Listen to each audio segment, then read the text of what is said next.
Amém.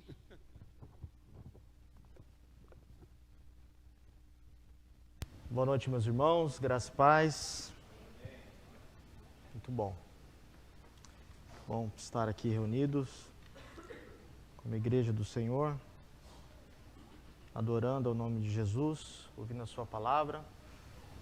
Nesta noite nós vamos continuar então nossa exposição no livro do profeta Zacarias. Abra sua Bíblia em Zacarias capítulo 11.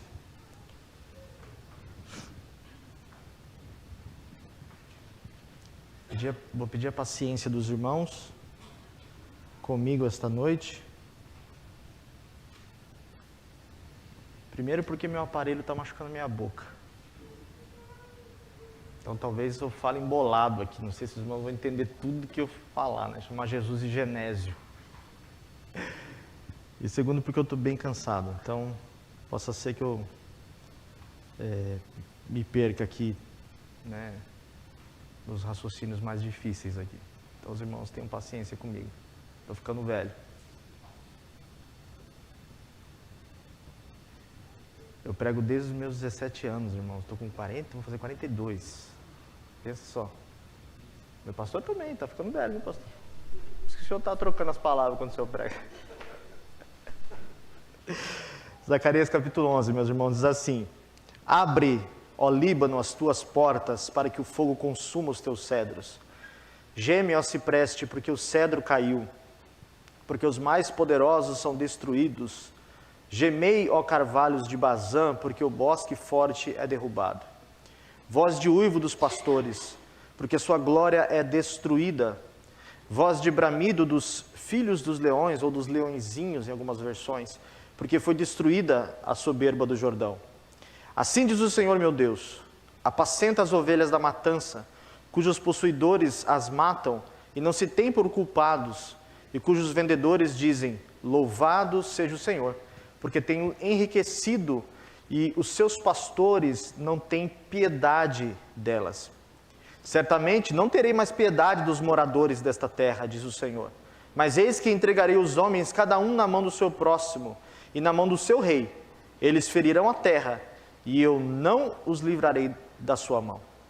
Eu, pois, apacentarei as ovelhas da matança, as pobres ovelhas do rebanho. Tomei para mim 2 varas, a uma chamei graça, e a outra chamei união, e apacentei as ovelhas. E destruí os 3 pastores em 1 mês, porque a minha alma se impacientou deles, e também a alma deles se enfastiou de mim. E eu disse: não vos apacentarei mais. A que morrer, morra. O que for destruído, seja destruído. E as que restarem, comam cada uma a carne da outra. E tomei a minha vara graça e a quebrei, para desfazer a minha aliança que tinha estabelecido com todos esses povos. E foi desfeita naquele dia, e assim conheceram os pobres do rebanho, que me respeitavam, que isto era a palavra do Senhor. Porque eu lhes disse: se parece bem aos vossos olhos, dai-me o meu salário, e se não, deixai-o. E pesaram o meu salário, 30 moedas de prata. O Senhor, pois, disse-me: arroja isso ao oleiro, e esse belo preço em que fui avaliado por eles. E tomei as 30 moedas de prata, e as arrojei ao oleiro na casa do Senhor. Então quebrei a minha segunda vara, a união, para romper a irmandade entre Judá e Israel.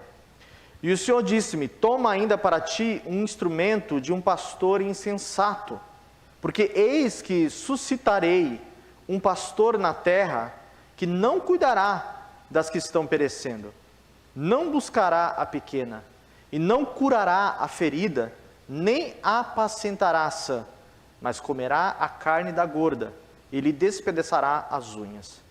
Ai do pastor inútil, que abandona o rebanho, a espada cairá sobre o seu braço, e sobre o seu olho direito, e o seu braço completamente se secará, e o seu olho direito completamente se escurecerá.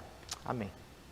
Senhor, nós te louvamos esta noite, nós já suplicamos ao Senhor, já oramos ao Senhor para que fale aos nossos corações, Mas oramos mais uma vez, Senhor, pedindo que o Senhor tenha misericórdia do teu servo que vai pregar a palavra, que o Senhor fale aos nossos corações, não nos deixe ser apenas ouvintes, mas praticantes das verdades que aprenderemos aqui, Senhor. Fique conosco em nome de Jesus. Amém. Meus irmãos, o capítulo 11 de Zacarias, já avançamos bastante, né? São 14 capítulos, já estamos no 11º. Esse capítulo que nós acabamos de ler aqui, contém, como os irmãos já puderam observar, um texto muito duro, muito difícil de receber em nossos corações. E talvez a interpretação dessa passagem seja uma das interpretações mais difíceis de todo o Antigo Testamento. Não no sentido exegético apenas, mas no sentido pastoral mesmo, de nós acolhermos essa palavra em nossos corações. Eu gostaria de salientar para os irmãos, a título inicial, que a exegese dessa passagem, a explicação dessa passagem, ela pode ser anacrônica em certa medida. Eu vou explicar isso para os irmãos. Nós estamos lidando aqui com o retorno de Israel do cativeiro babilônico para as terras de Israel, onde Deus está aqui, por intermédio do seu profeta, estimulando o povo, como eu tenho insistido aqui nas exposições de Zacarias, estimulando o povo na reconstrução da cidade de Jerusalém e do templo. Então presume-se aqui que o povo de Israel já havia sido disciplinado, já havia sido corrigido e exortado por Deus, e por isso agora já estava de volta à terra, experimentando aquele renovo, aquele avivamento, aquela reconstrução que Deus havia prometido por intermédio, inclusive, do profeta Zacarias. Então, por que lidar com um texto que aparentemente mostra Deus irado, mostra Deus corrigindo os pastores de Israel? Possa ser que, como eu disse, a interpretação da passagem ela esteja se referindo a um outro momento em que Israel ainda estava vivendo sob pecado, sob uma liderança corrupta, e que por conta dessa liderança foi levada ao cativeiro. Talvez a ideia do profeta Zacarias, inicialmente de Deus aqui, seja relembrar o povo do que eles experimentaram e aqui dando luz às razões pelas quais eles estavam enfrentando aqueles desafios presentes. Então é importante nós termos isso em mente para a gente poder caminhar aqui na explicação da passagem. Nós estamos aqui, irmãos, diante de uma passagem extremamente importante para a interpretação do Novo Testamento. Uma leitura simples aqui já deve ter desafiado os irmãos com alguns ecos que nós estamos acostumados a ler no Novo Testamento, né? A ideia de Deus como pastor, a rejeição do pastor enviado por Deus, esse pastor sendo vendido por 30 moedas de prata. Os irmãos já conhecem essa história, né? Nós vamos chegar lá na exposição da passagem. Então há muitos ecos dessa passagem aqui do Novo Testamento, por isso entendê-la dentro do seu contexto também ajudará os irmãos quando lerem essas reproduções, essas repetições dessa passagem também, não só por Jesus, mas também pelos seus apóstolos. Então, irmãos, nosso primeiro bloco aí vai do verso 1 ao verso 3, onde nós veremos o profeta Zacarias falar a respeito do julgamento dos falsos pastores. O julgamento dos falsos pastores. Então, a passagem aí inicia no verso 1 com um vocativo. O vocativo é quando, na língua portuguesa, aparece alguém clamando, né? Ó Líbano, abra as suas portas. E nós vemos aí uma personificação dessa região, do Líbano, né? Zacarias se dirige a essa região aí, e o Líbano, meus irmãos, era uma região que fazia limites ao norte das terras de Israel, e essa região era muito conhecida pela sua diversidade silvícola, ou diversidade florestal, especialmente numa espécie de árvore chamada cedro. Os irmãos já ouviram isso na Escritura, os cedros, que eram árvores muito altas, árvores frondosas, e as madeiras do cedro eram madeiras muito resistentes, usadas para a construção de casas, templos e prédios daquela época, né? Inclusive o Templo de Salomão, isso está registrado em 1 Reis capítulo 5, os versos 6 especialmente, mostra o rei Salomão se dirigindo ao rei de Tiro para que trouxesse cedros do Líbano para a construção do templo em Jerusalém. E aqui Zacarias se dirige ao Líbano, olha que coisa interessante, especialmente a essas árvores aí conhecidas como cedros. O verso 2 nós vemos algo semelhante, mas agora Zacarias não se dirige mais aos cedros, ele se dirige ao cipreste, que também era uma madeira utilizada em construções, porém que possuía um valor menor do que os cedros. E também Zacarias se dirige aí aos carvalhos de Bazã, uma outra também natureza de madeira ali nesta região de Bazã. O texto nos diz aí no verso 2 que tanto o cipreste, caminhem comigo, tanto o cipreste quanto os carvalhos, eles deveriam gemer, preste atenção, porque os cedros e as árvores mais resistentes do bosque foram derrubados. Então veja, os cedros, ou melhor, os ciprestes e os carvalhos, eles deveriam gemer porque os cedros foram derrubados. Então aqui é toda uma analogia, e nós devemos logo perguntar aqui, a quem Zacarias quer se referir quando usa essas figuras silvícolas aqui, ou florestais? Quem são esses cedros? Quem são esses ciprestes? E quem são esses carvalhos? Os ciprestes e os carvalhos deveriam gemer porque os cedros estavam sendo derrubados. Obviamente, meus irmãos, se trata aqui de uma sentença do Senhor dirigida aos poderosos de Israel, aos líderes de Israel, aos pastores de Israel. Inclusive, algumas traduções aí no verso 2 preferem a seguinte tradução, é que Deus destruiria os mais poderosos, ao invés de as árvores mais frondosas, como algumas traduções preferem, né? Algumas outras traduções, mais próximas do original, preferem os mais poderosos serão destruídos, ao invés de as mais excelentes árvores serão destruídas.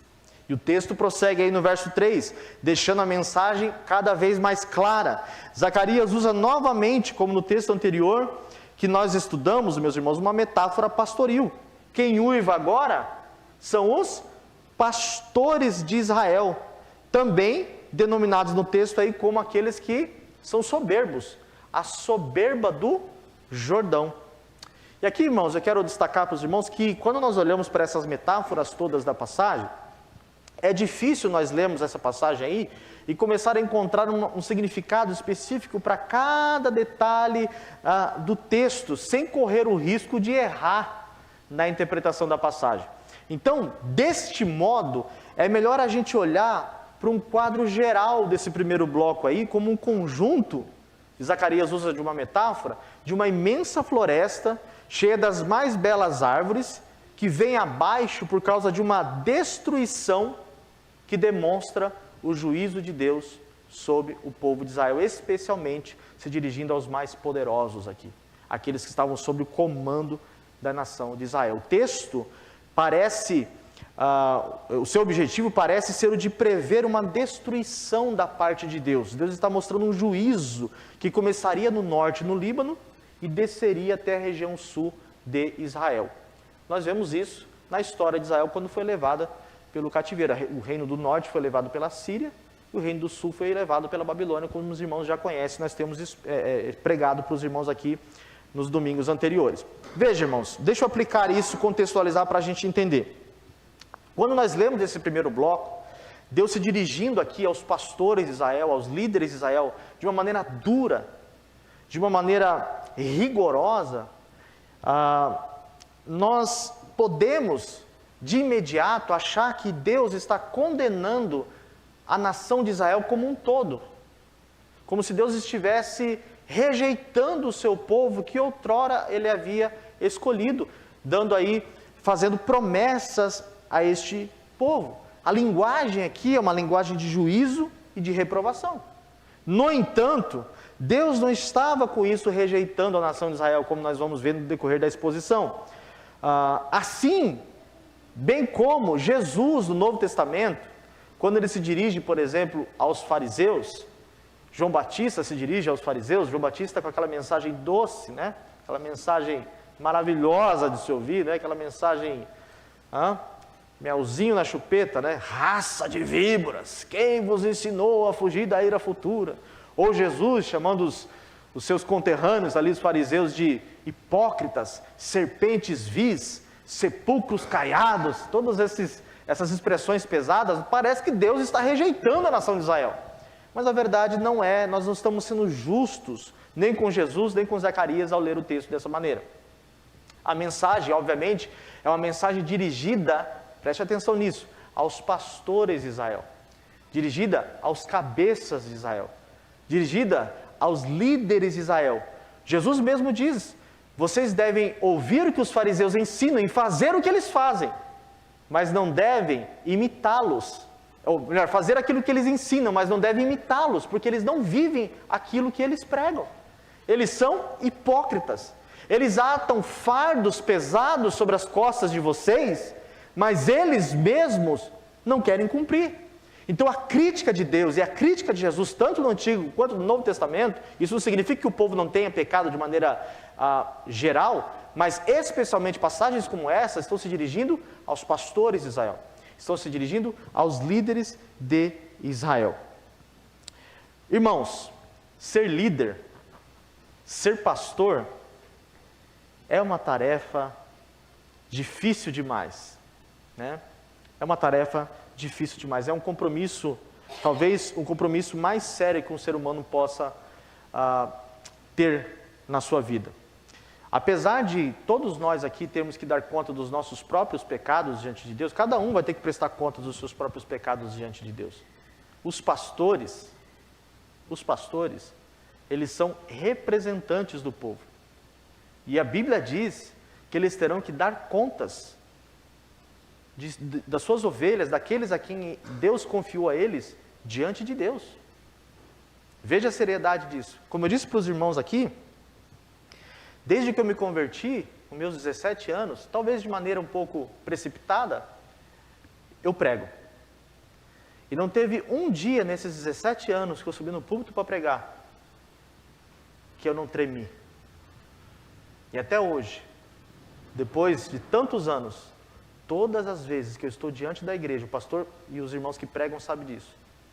As pernas tremem, a voz embarga e você fica com medo. Porque você sabe que você é responsável. Isso aqui não é uma brincadeira. Aquele que prega, aquele que ensina, ele tem nas suas mãos a responsabilidade de conduzir as pessoas para o céu ou de conduzir as pessoas para o inferno, através daquilo que eles ensinam. E apesar, preste atenção nisso, de as Escrituras estimularem as pessoas a buscarem a liderança, a Bíblia diz assim, aquele que almeja, que deseja o episcopos, o episcopado, episcopos é aquele que administra, que fica olhando, não é o pastor. Aquele que deseja o pastorado, boa obra deseja. Não é isso que a Bíblia diz? Deseja uma coisa boa. Ao passo que a Bíblia ensina isso, Tiago também diz, irmãos, não queiram muitos de vocês serem mestres. Por quê? Porque cairão sobre vocês maior juízo. Então aqueles que ensinam, carregam sobre si esse fardo de serem julgados também por aqueles que eles ensinam. E, irmãos, nós estamos vivendo uma época em que a liderança cristã, ela tem sido vista de uma maneira muito pejorativa, especialmente pelo mundo lá fora, por conta de homens infiéis, homens que não têm compromisso com Deus, que assumiram a liderança espiritual da igreja. Antigamente, né, quando se falava que você era um pastor, todo mundo já quase que reverenciava. Inclusive o nome reverendo vem de reverência, que os pastores eram dignos de reverência, não só dentro da igreja, mas lá fora. Por conta dessa maneira salobre que as pessoas trataram a liderança cristã, hoje, infelizmente, pastores são tratados na sociedade, muitas vezes dentro da igreja, com desrespeito. Tratados com leviandade. Porque muitos assumiram a liderança e corromperam esse ministério por conta da sua vida que não corresponde aos ensinos zelosos que as Escrituras ordenam. Recentemente eu ouvi uma frase em latim que diz assim: corruptio optimi pessimum est, que traduzido quer dizer, não há nada pior do que a corrupção do melhor. Há um texto em Zacarias que diz assim: fere o pastor e as ovelhas se dispersarão. Fere a cabeça e o corpo se dispersa. O corpo padece. Líderes maus, povo mau. Líderes descomprometidos, povo descomprometido. Líderes levianos, povo leviano. Quantas pessoas, meus irmãos, eu falo isso com muita tristeza no meu coração, já se decepcionaram com o Evangelho, direcionaram a sua ira, a sua decepção com o Evangelho, por conta de liderança cristã fraudulenta, corrupta e descomprometida. Então, eu começo dizendo: como está a sua vida espiritual, líder da igreja? Não necessariamente o pastor, né? Ou os pastores da igreja, mas toda a liderança. Como está a sua vida espiritual? Lembre-se que Deus colocou pessoas para você cuidar. Pessoas que olham para você e que, talvez inconscientemente, se espelham em você. Ah, mas isso é errado. Não.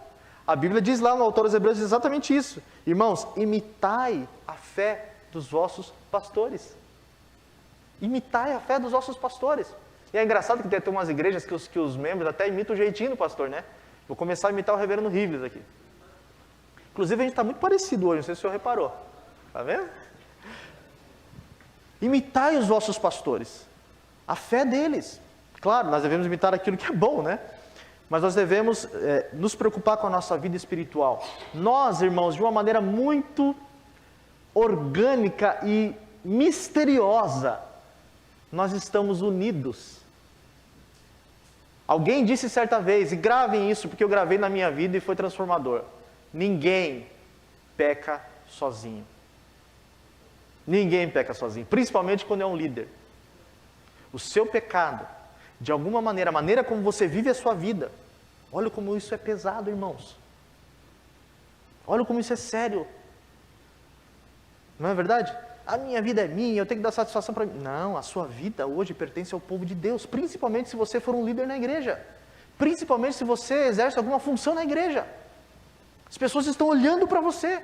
E não pense, você pode não gostar dessa mensagem, você pode ficar bravo com o presbítero Bruno, depois até me mandar uma mensagem depois: não gostei. Mas não pense que Deus não vai requerer de você a liderança que Ele colocou sob as suas mãos. Não pense. Você pode escapar. Nós lemos aqui: ninguém escapará. Não sou eu só Deus de perto, não sou Deus de longe. Poderia alguém se esconder de mim? Algum esconderijo que possa ficar longe dos meus olhos? Diz o Senhor. Ele sabe, Ele está vendo. E Deus se dirige: ó cedro, ó os poderosos, os maiores. Cuidado. Então, ore pelos seus líderes.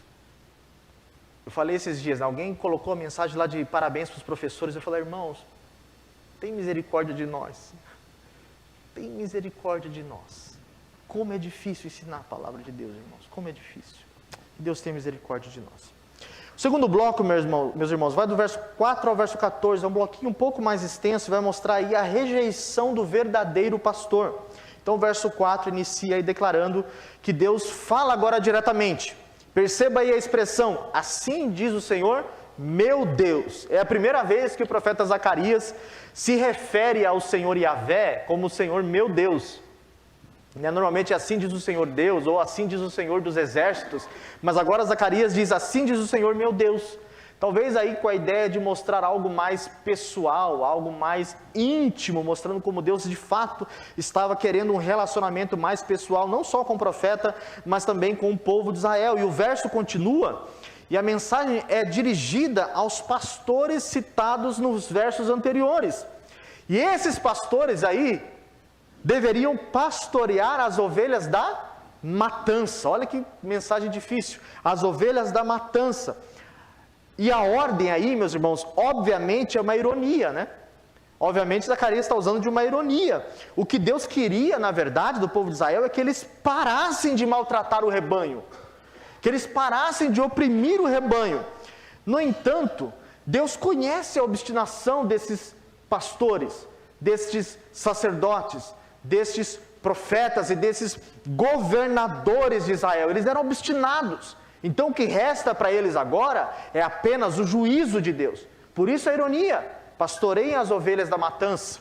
E o verso 5 e o verso 6 vai dizer que essas ovelhas da matança que foram citadas no verso anterior, elas eram as ovelhas que eram maltratadas por esses falsos pastores. E o texto vai censurar, em verso 5 e verso 6, duas coisas.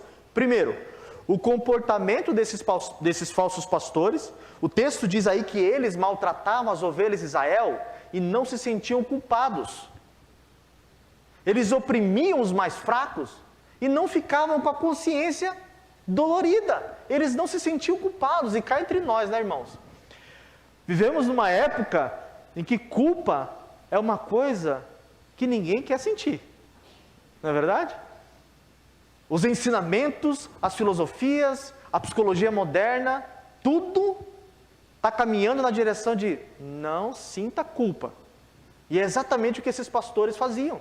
Eles oprimiam, eles pecavam, eles ensinavam o povo a pecar, eles se tornaram idólatras e não se sentiam culpados. Achavam que Deus não estava vendo. E uma segunda característica era a ganância desses pastores vendedores aí. Eles até agradeciam a Deus pelo descuidado com essas ovelhas. Eles agradeciam a Deus por estarem lucrando, vendendo essas ovelhas, arrancando a lã delas e ganhando dinheiro em cima delas. Qualquer semelhança com o evangelicalismo moderno é mera coincidência, não é verdade? De pastores que lucram, que enriquecem às custas das suas ovelhas. E no verso 6 aí, meus irmãos, nós temos um oráculo de juízo. Deus diz então que não terá mais piedade desses judeus que foram corrompidos e que entregará eles um na mão do outro. Então os versos começam a falar agora de um pastor fiel que foi rejeitado. O verso 7 diz que Deus é quem será o pastor verdadeiro de Israel. E ele, como um genuíno pastor, como um pastor leal, fiel, ele vai se apropriar de dois instrumentos, de dois cajados, que são dados nomes a esses cajados pastorais ou pastoris aí, do nosso Deus Yahvé. Um cajado é chamado de graça e outro cajado é chamado de união. O verso 8 é curioso, diz que o Senhor destruiu 3 pastores de Israel. Quem se atreve a dizer quais são esses 3 pastores de Israel? A quem ele se refere aqui? Deus destruiu em um mês 3 pastores de Israel. Curioso, né? Eu fiquei pensando, que pastores são esses?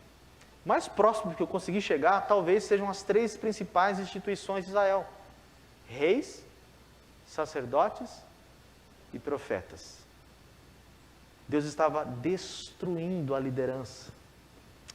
A liderança corrupta de Israel, né, que são esses 3 ofícios que estavam governando o povo. O verso 9 diz que Deus, por causa dos pecados de Israel, não ia querer mais pastoreá-los. E por causa disso, ele destruiria o seu primeiro cajado, graça.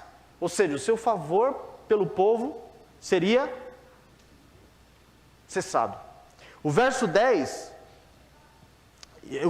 diz isso, né, que Deus quebraria o seu cajado chamado graça. Isto é, já que Israel não estava fazendo a sua parte na aliança, de igual modo, não receberiam a parte prometida de Deus.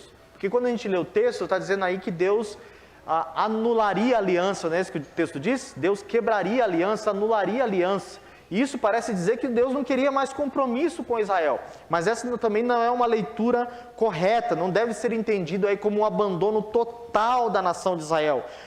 O texto está ensinando que Deus não faria mais aquilo que ele havia prometido.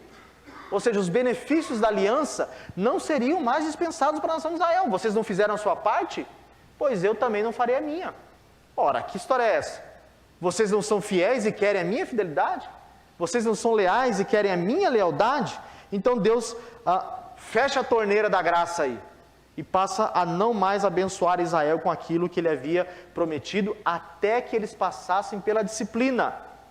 então Deus conservaria o remanescente e restauraria novamente a nação de Israel, ou seja, aqueles que foram leais e fiéis a Deus, então receberiam essas bênçãos, é o que diz o verso 11. Aqueles que são fiéis e leais, eles reconheceriam, não é isso que o texto diz? Eles olhariam para essa disciplina do Senhor e reconheceriam que isso viria do Senhor. Veja, irmãos, a diferença, oh aleluias, de um coração obstinado para um coração quebrantado. O coração obstinado, Deus disciplina, e o que acontece? Fica com mais raiva. Já viu aquela criança que toma a palmada do pai e da mãe e não chora? Endurece, né? Ainda olha bravo para a mãe e para o pai, afrontando, peitando a mãe e o pai. E o pai dá outra cintada e engole o choro, mas não chora. Era Israel, a liderança de Israel. Deus disciplinava e o povo de coração duro. No Apocalipse não diz isso, que quando Deus mandar as suas pragas no juízo final, as pessoas ainda rangeriam os dentes e blasfemariam contra Deus? Como você reage ao castigo de Deus, irmãos? Eu sempre falo, né? Falo para Kel, falo para os irmãos que estão mais próximos de mim. Quando Deus nos disciplina com a sua vara, e dói, né? Dói.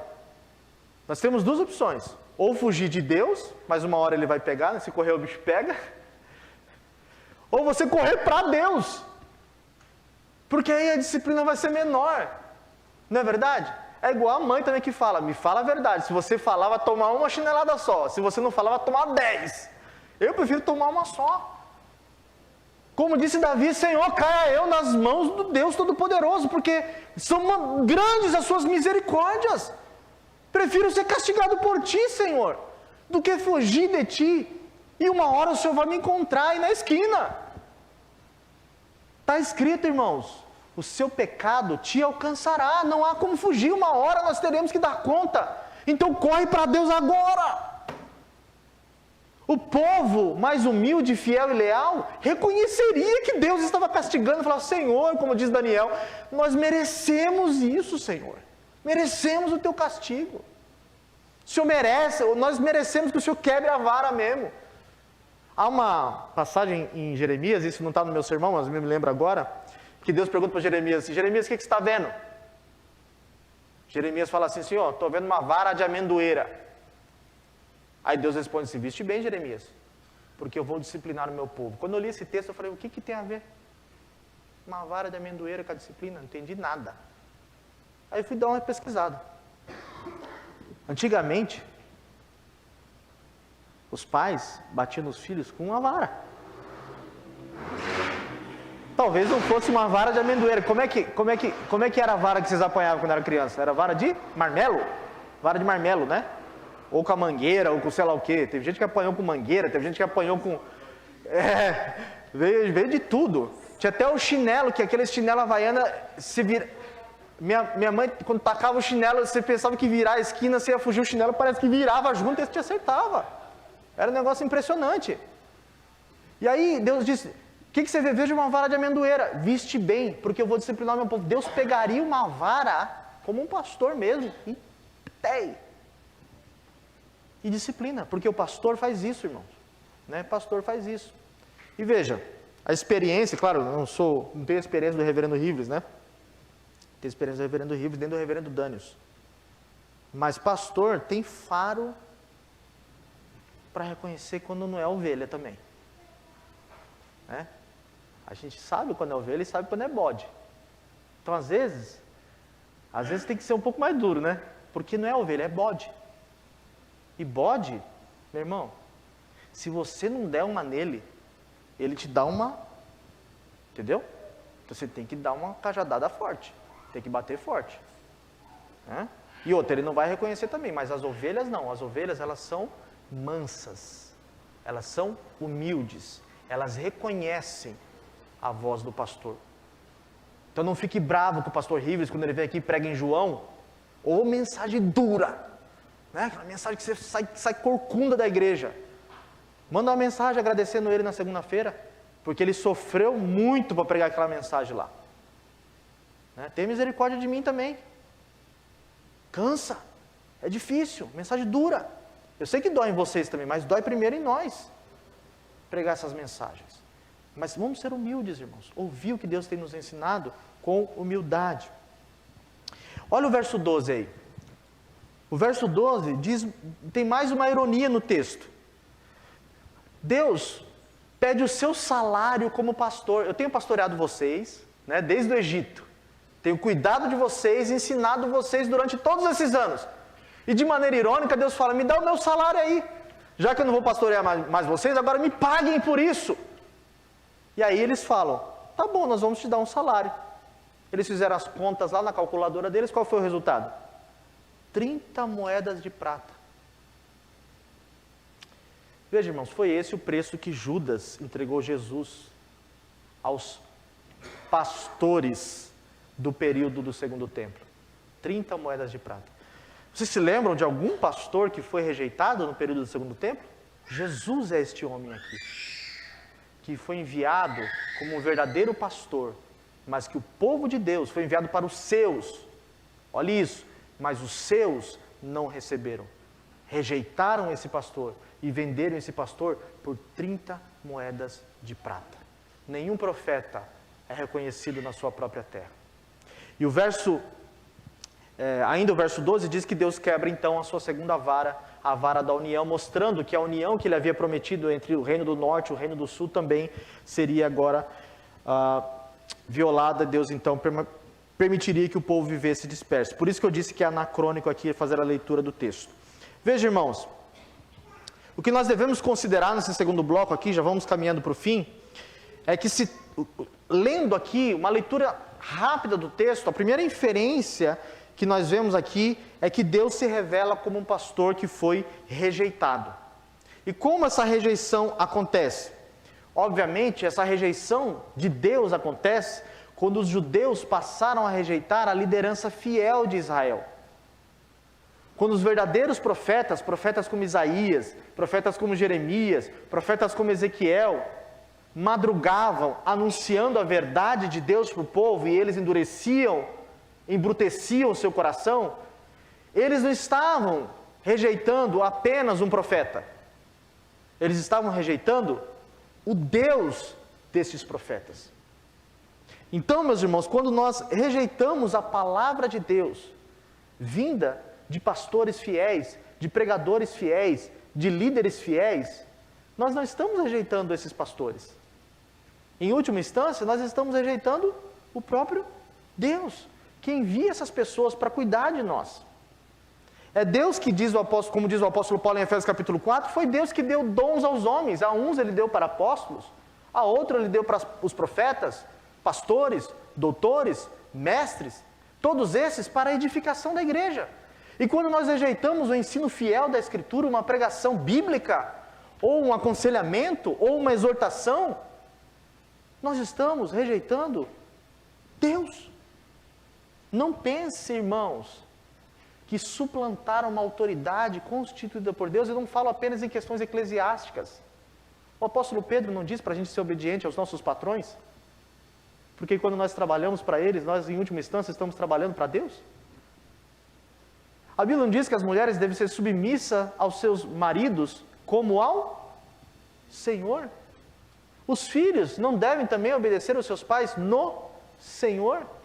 Por que isso? Porque quando Deus constitui, na verdade até em questões civis, nós devemos obedecer todas as autoridades, porque elas foram constituídas por Deus e são ministros de Deus, para proteger aqueles que fazem o bem. Então aqueles que desobedecem às autoridades constituídas por Deus, principalmente as espirituais, não estão rejeitando as pessoas, estão rejeitando a Deus. Quando Israel foi pedir para Deus um rei, como as demais nações, e Samuel foi reclamar para Deus, dizendo assim, Senhor, o teu povo está pedindo um rei. Deus fala assim para Samuel, por que você está bravo? Eles não estão rejeitando você. É a mim que eles estão rejeitando e não querem que eu reine sobre eles.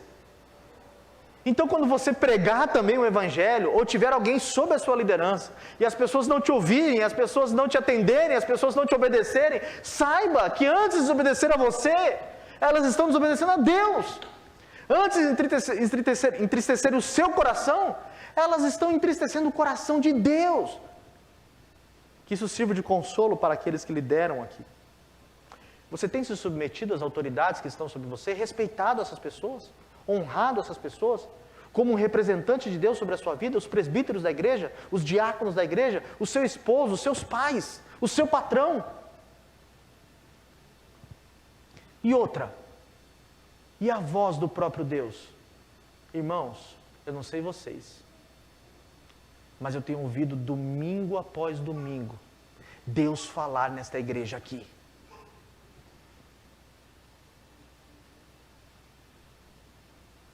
Domingo após domingo, Deus está falando nesta igreja. Eu vou repetir.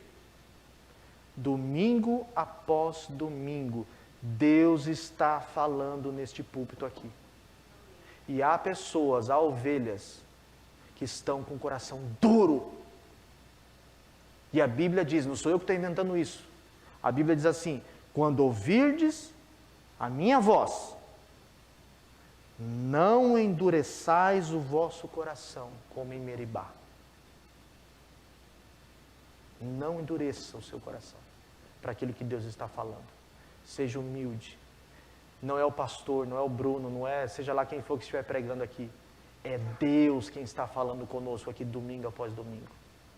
Se submeta a esta voz, para que Deus não fique tendo que falar as mesmas coisas o tempo todo, até que chega uma hora que ele perde a paciência. Deus tem um limite de paciência, irmãos? Sim ou não? Deus tem um limite de paciência. Ele disse para Abraão, Abraão, o seu povo vai ficar peregrinando até que a medida dos amorreus chegue. É como se Deus tivesse um recipiente em que Ele vai colocando as iniquidades daqueles que são obstinados. E chega uma hora que Ele fala, chega, basta! Basta! Porque eu não tenho culpado por inocente. Deus tem falado, irmãos, não endureça o seu coração, não brinque. Porque ai daquele que cai nas mãos de um Deus irado. Ai daquele. E eu não estou ameaçando ninguém não, né? Vou ficar com medo de Deus, não é isso. É porque a Bíblia diz isso. A Bíblia diz isso. E veja, irmãos, o último bloco aí, verso 15 e 17, eu já concluo. O juízo de Deus vem de que forma? Como que Deus castiga? O povo não quis obedecer, Deus quebrou então a vara da união, quebrou a vara da graça, pediu o salário dele e falou tchau para vocês. Não vou pastorear mais vocês. O que acontece agora? Deus então designa um novo pastor para Israel. Ele fala aí, no verso 15. Zacarias, pega para você um instrumento ou um utensílio, possivelmente se referindo a um cajado aí, de um pastor insensato. Eu não sei o que significa isso, irmãos. Como é que era o cajado, o que caracterizava um cajado de um pastor insensato. Mas enfim, Zacarias deveria pegar esse cajado de um pastor irresponsável, um pastor tolo, um pastor mau, que Deus colocaria agora para pastorear Israel. Vocês não querem o meu pastoreio justo, fiel e bom? Então vocês vão ter um pastor ruim. Olha o perigo. Verso 16 diz como seria esse pastor insensato. Irmãos, se você um dia perguntou assim, Bruno, o que eu faço, como que eu faço para perceber quando determinado líder espiritual não é um bom líder espiritual? Está aqui. Está aqui uma listinha de bolo aí, ó. O que ele vai fazer? Ele não vai cuidar das que estão perecendo. Pastor mau é aquele que não cuida das que estão perecendo. O pastor mau é aquele que não busca a pequena, só quer as grandes. Né? Eu congreguei numa igreja, a milicota, como diz alguns por aí, que quando chegava a época de política, irmão, eu passava raiva demais. Tinha até um lugar para o político sentar no púlpito, né? Não estou dizendo que aquilo aqui é lugar sagrado não, né? Mas era estranho. Nós da igreja presbiteriana, você vê, o pastor está sentado aí, ouvindo um pobre coitado como eu pregar. Em algumas igrejas são verdadeiros tronos.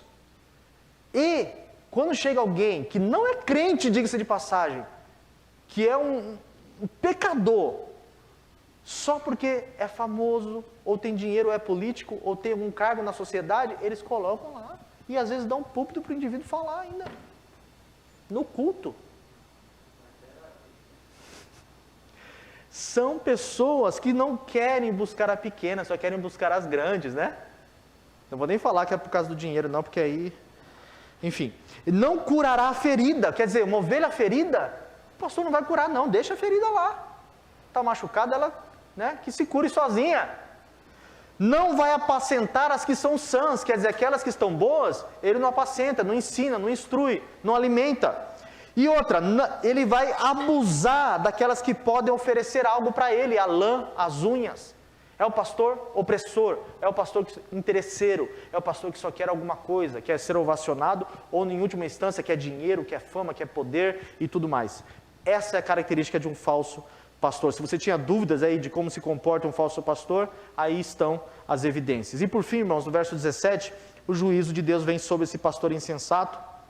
Deus ia cortar o seu braço e o seu olho direito aí, incapacitando ele no futuro de pastorear. E, irmãos, para concluir aqui, eu tenho ouvido aqui o pastor pregar de domingo a domingo sobre o espírito do anticristo. Os irmãos têm aprendido sobre isso. O que é o espírito do anticristo? O que é esse anti-messias?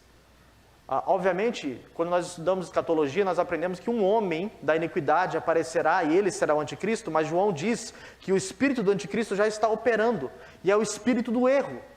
É exatamente isso que Zacarias está falando. Israel rejeitou o ensino verdadeiro, Israel rejeitou a verdadeira palavra de Deus contida na Torá, e Deus então enviou um falso pastor para liderá-los. Deus enviou um falso mestre, falsos profetas. O texto diz que foi Deus quem fez isso. E, nos tempos do fim, é exatamente o que o apóstolo Paulo diz. Deus envia o espírito do erro. Por que, como eu disse, o evangelicalismo moderno está aí cheio de falsos mestres e falsos pastores? Porque a minha Bíblia e a sua Bíblia diz que nos últimos dias, as pessoas, elas teriam comichão nos seus ouvidos. Os irmãos sabem que é comichão, né? Teriam comichão nos ouvidos. Quando ouve o evangelho de verdade, fica incomodado, range os dentes, bate os pés, mexe no celular. Quando ele vai parar? Para de falar, presbítero Bruno, não aguento mais. Prefiro ouvir que eu sou o coração de Jesus. É o famoso amaciante, né, de ego. Eu prefiro ouvir que eu vou ter vitória, que eu não tenho culpa, que a culpa é da minha família, que a culpa é do meu passado, que a culpa é do meu futuro, que a culpa é sei lá de quem. Eu não quero ouvir que eu preciso me arrepender dos meus pecados. Eu não quero ouvir essa história de que se eu não me arrepender, Deus vai enviar alguém pior para me pastorear. Pois vai. Vai. Se você não quer ouvir a voz de Deus, Deus vai enviar o espírito do erro para que você escorregue e caia. Não é isso que o apóstolo Paulo fala quando tem na igreja de Corinto um menino que se relacionava com a sua madrasta e não se arrependia? O que Paulo fala? Entregue ele a Satanás.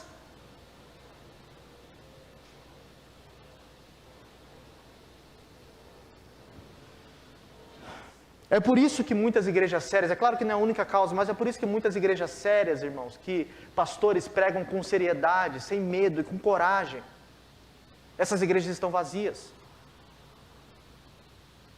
Doa quem doer isso aí. Eu sei que vai para o YouTube, pode até cortar lá e fazer o corte lá do sei lá o nome daquele negócio lá. É por isso que essas igrejas estão vazias. Quem quer ouvir? Recentemente, alguém me perguntou sobre isso, né? Bruno, você fala que a gente...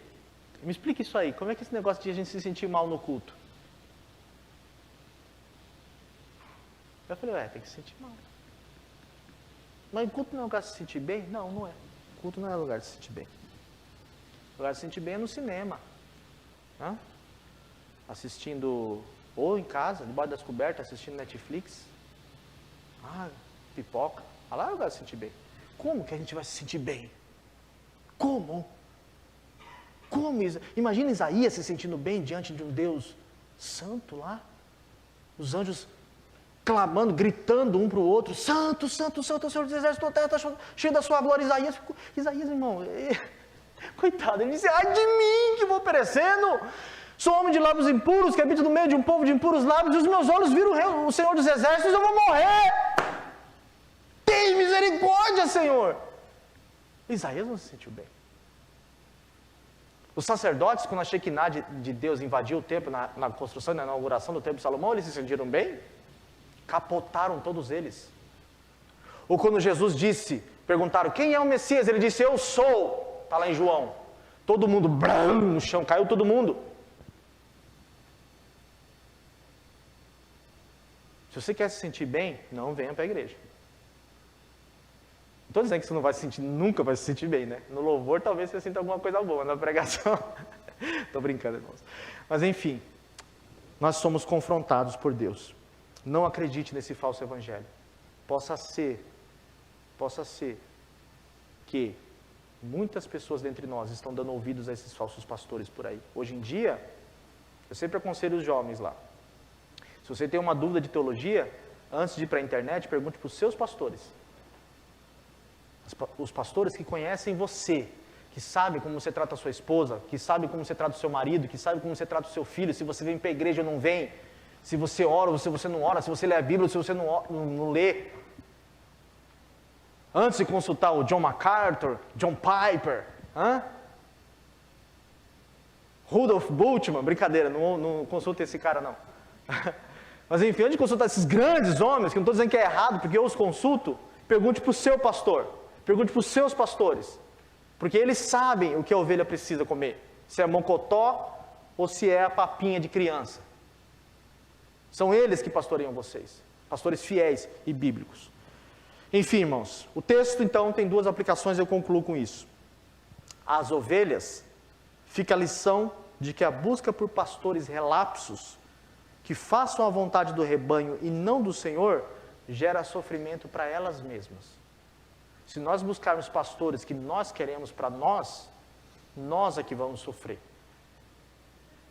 Busquem pastores bíblicos, pastores sérios, que são comprometidos com o Evangelho, homens sérios, que ensinam a Bíblia, com fidelidade, doa a quem doer. E aos pastores, aos líderes da igreja, ao conselho, aos diáconos, aos líderes de sociedade, a todos aqueles que lideram a igreja, fico alerta de que Deus leva muito a sério a função que vocês realizam.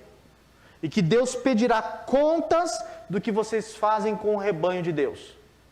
Cada trabalho que vocês fizerem, façam como se estivessem fazendo para o Senhor. Seja de limpar a igreja, seja de pintar a igreja, de cantar, de pregar, de ensinar, de qualquer coisa que você faça. Faça como se estivesse fazendo para o Senhor, porque Deus há de prestar contas. Que Deus tenha misericórdia de nós. Que Ele conserve a liderança da nossa igreja fiel às Escrituras, dando-nos sempre pastores bíblicos comprometidos com o Evangelho e que nos dê humildade para ouvir a sua voz como nosso pastor, fiel e verdadeiro como Ele é. Que Deus abençoe os irmãos.